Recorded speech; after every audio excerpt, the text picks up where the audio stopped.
고약한 그 프레임, 고약한이라는 표현이 거의 사극에서 고약한 놈 뭐 이런 때 나오지 않습니까? 이 고약한 프레임, 새 비대위의 앞날은 어떻게 될까? 먼저 윤석열 대통령 부부가 국민들에게 추석 명절 인사를 보내왔습니다. 함께 보시죠.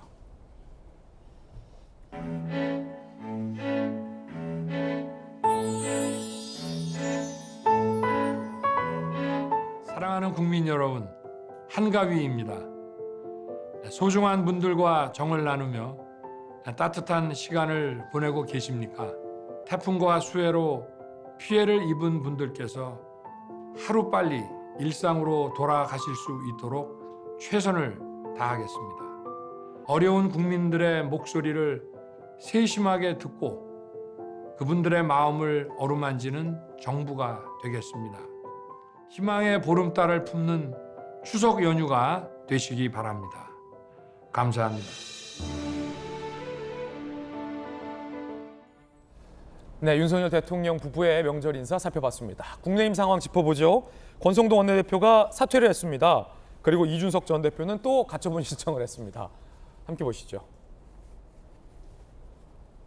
사퇴의 뜻을 굳힌 지 오래되었습니다. 자리에 연연하지 않았습니다. 당의 혼란이 가중되고 있어 지도부 일원으로서 책임을 통감합니다. 당의 리더십 위기는 전임 당대표의 성삼납 의혹을 무마하려는 시도가 윤리의 징계를 받으면서 촉발되었습니다. 이준석 전 대표의 연이은 가처분 소송은 위기와 혼란을 더 확대시키고 있습니다. 이준석 전 대표는 또 가처분. 정진석 비대위원장이 비대위원장으로 내정됐다는 뉴스가 뜨자마자 개사진을 올려서 소위 이준석 전 대표가 조롱을 한 거 아니냐라는 논란도 불거졌는데 법적인 가처분을 역시나 또 했습니다. 정진석 비대위원장 직무정지, 새 비대위도 효력정지, 추가 가처분 신청을 했습니다. 정익준 변호사님 어떻게 되리라 보십니까? 일단 뭐 가처분 신청하는 건 자유인데 예. 이제 다윗과 골리앗의 싸움이었잖아요. 그런데 저도 이번에는 골리앗이 이길 거라고 생각을 했는데 뜻밖에도 진짜로 다윗이 이겼단 말이에요. 그런데 또 이제 이준석 대표가 또 그 가처분을 이제 신청한다고 하는 거니까 어떤 생각이 드냐면 만약에 골리앗이 죽었는데 부활을 했어요. 예. 그래가지고 다시 다윗하고 싸울 때 2차전에서 다윗이 또 이길 수 있을 것인가. 예. 그때는 이제 골리앗이 만만하게 보고 뭐 나 칼도 크고 그랬는데 쟤는 칼도 없고 그랬는데 갑자기 돌멩이 날아가서 내 머리에 꽂혀가지고 죽은 거란 말이에요. 골리앗 수법 다 안다. 그러니까 다윗의 수법을 이제 골리앗도 아는 거죠. 골리앗이 아무리 머리가 나빠도 그 정도 모르겠습니까? 그러면 이준석이 아무리 돌멩이 던져봤자 여기만 막으면 다 갑옷을 입고 있으니까. 예. 그래서 저는 이번에 가처분 신청한 거는 예. 패착이다라고. 아니 그럼 만약에 골리앗이 부활해서 다윗과 싸운다면 골리앗이 어떻게 싸울 거냐면 이러고 싸운다. 이러고 싸운다 이 말이에요? 그러다가 잡아가지고 그냥 칼로 치면은 예. 다윗이 이길 수 있겠습니까? 예. 저는 개인적으로는 그런 느낌이 듭니다. 정익준 변호사님의 개인적인 비유라는 말씀. 법리적인 얘기는 하나도 안 하시고 아 그럼 법리적으로는 어떻게 봅니까? 법리적으로도 아니 그 국민의힘이 바보가 아닌 이상 예. 또 가처분하겠다고 선전을 갖다가 하고 예고를 했는데 만약에 또 가처분이 인용된다라고 하면 그럼 뭐 국민의힘 뭐 할 말 더 없게 되는 거죠. 저는 어쨌든 이번에는 예. 기각될 확률이 지난번보다 더 높지 않을까 하는 생각이. 혹시 돌직구 나오실 때 이 법전보다도 어떤 비유를 할까를 더 고민을 많이 하시는 편입니까? 아니요, 그렇지는 않습니다. 그렇지는 않습니까? 농담입니다.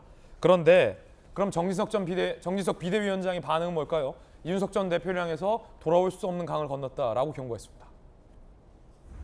결국 돌아올 수 없는 강을 건넜다. 더 이상 국민의힘과 함께할 생각이 없는 것 같다. 긍정적인 결말을 예상하기엔 국면이 넘어왔다라고 굉장히 의미심장한 얘기를 했습니다. 정진석 비대위원장 이야기 들으시죠. 친윤이니 무슨 윤핵관이니 이러는 건 참나 고약한 프레임이라고 생각하는데 아니 사실 모든 우리 당의 국회의원들이 열심히 우리 윤석열 당선을 위해서 뛰었습니다. 그분들 다 윤핵관이에요. 그렇지 않습니까? 윤핵관을 부정적으로 바라보는 네거티브하게 보는 그러면 뭐 이준석 전 대표는 뭐 반핵관입니까? 이준석 전 대표가 만들어낸 용어인데 정권 교체를 위해서 열정을 다 불사른 그런 당원 동지들이 조롱의 대상이 되어서는 아니 된다 이렇게 생각하고 있기 때문에 그런 표현을 좀 삼가해 주기를 부탁드리겠습니다. 자, 이제 김병민 대변인님, 예. 본인이 소속된 당의 상황이니까 굉장히 좀 생각이 복잡해질 것 같은데 당원을 바꿨고 비대위를 출범했고 예. 그런데 이준석 전 대표는 개사진을 올리면서 또 가처분을 했고 권성동 원내대표는 어쨌든 물러났고 네. 어떻게 보십니까?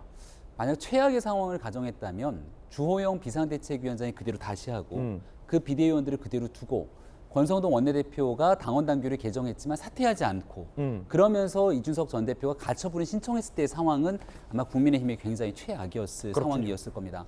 근데 주호영 비상대책위원장이 더 이상 본인이 맞는 것이 적절치 않다 생각하면서 물러났고 권성동 원내대표가 사실상 당대표에 대한 직무대행, 권한대행 역할을 하고 있었는데 예. 그 내용들까지도 아마 권성동 원내대표도 본인 스스로 모든 책임을 지고 자진 사퇴하는 게 썩 마뜩지 않았을 겁니다.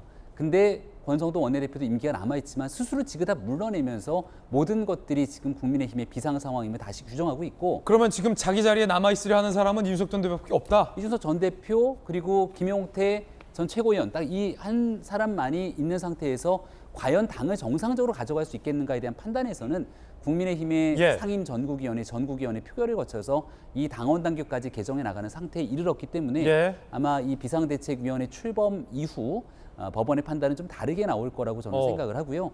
지금부터 이제 정진석 비상대책위원장에게 주어진 책무가 매우 무겁죠. 네. 지금까지의 갈등 국면으로 가는 게 아니라 이 비상한 상황이니만큼 생각이 다른 사람들까지도 다 포용하고 어찌됐든지 새로운 리더십을 세우기 위해서 기존에 있었던 리더십과는 좀 다른 모습으로 본인이 희생하고 가는 모습을 보이게 된다면 어쨌거나 바닥에 내려갔던 국민의힘이 다시금 뭔가 좀 해보려고 하는 시도에 대해서 국민들께 다가설 수 있는 기회를 좀 예. 얻을 수 있지 않을까 싶습니다. 자, 권성동 원내대표도 물러났고 어쨌든 주호영 전 비대위원장도 물러났고 네. 다 물러났어요. 비대위원 다 물러나고요. 정진석 비대위원장이 새로 임명이 됐고 새 비대위를 좀 꾸리는데 그런데도 이준석 전 대표는 개사진을 올리면서 인간의 욕심은 끝이 없고 같은 실수를 반복한다라고 주장하고 있는데 이에 대해서는 어떻게 보십니까? 홍준표 시장이 적절히 얘기했던데요. 그러니까 조롱 섞인 내용으로 이준석 전 대표가 거듭 같은 방식의 정치를 계속하고 예. 있는데 그렇게 해서 잠깐의 본인의 시원함을 그러니까 속 시원함 그리고 본인의 지지층과 함께 그런 내용들을 웃고 얘기할 수 있을지 모르지만 저런 방식의 정치는 결국 본인에게 부메랑이 돼서 돌아오지 않겠냐라고 하는 말에 저는 공감을 합니다. 이준석 전 대표가 그래도 국민의힘의 당대표를 지냈던 인사 아닙니까? 자금의 상황에서 국민의힘 집권당에게 기대하고 있는 많은 그런 역할들은 이렇게 내 것을 우선으로 하게 되는 당내 문제의 혈안이 돼 있기보다 어쨌거나 어려운 국민들과 함께하기 위한 집권당의 책임 있는 모습을 좀 예. 가졌으면 좋겠다는 건데 다 책임을 지고 물러나고 있거든요. 누구든지. 정진석 비상대책위원장 문제가 생기면 아마 제일 먼저 책임지고 물러날 거라고 생각합니다. 하지만 끝끝내 이 모든 상황에 대해서도 책임을 통감하지 않는 단 한 명의 사람을 꼽으라면 현재로선 이준석 전 대표가 아닐까. 안타깝습니다. 예, 김병민 전 대변인 의견 들어봤습니다. 저희들은 육적 광고 보고 돌아오겠습니다. 잠시 후에 뵙죠.